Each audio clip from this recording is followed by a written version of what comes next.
So now what? Hi.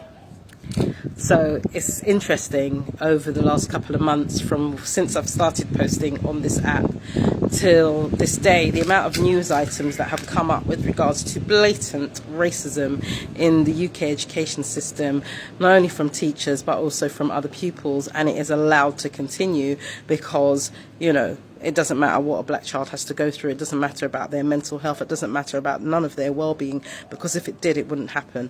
The fact is that racism comes from the top. If you have a racist head teacher, then it filters all the way through, because if it wasn't racist and the head teacher wasn't racist, it would be stamped out from the get-go. Just like everything else is stamped out in school, your zero tolerance approach to many, many things. But when it comes to a black student being put upon, being bullied, being beaten up to the point where they've lost their finger, to police being called and they're on their monthly cycle and told that they have to skin out their front and their rear end, to the point where you have children, as I mentioned in one of my other videos, eating glass, becoming incontinent, grieving for their parent who's died of cancer, but yet their cries are not being heard, having children who have contacted their school SLT teams to beg for help because they've lost their mother and their grandmother within the space of 3 months, and they didn't know what to do and was suicidal, and that teacher then permanently excluding the child.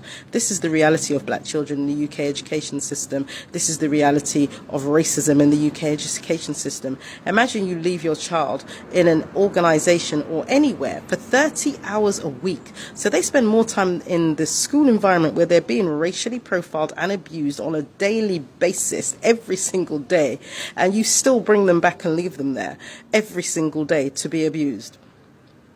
Think about that, because if I was the one taking your child every single day and I was abusing them on a daily basis, I'm sure you'd have something to say. So why is it that these devils are allowed to take your children every day, abuse them, watch them being bullied, watch them going through mental health, being tortured and put upon and called all manner of names, but yet we send them back every day and we seem to think it's okay?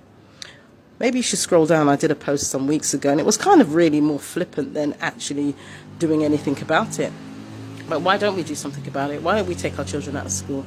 If we really want to protest, schools are money, schools are businesses. They're not there to care for your child. They're there as a business. And you know what the business is? The commodity? Your child.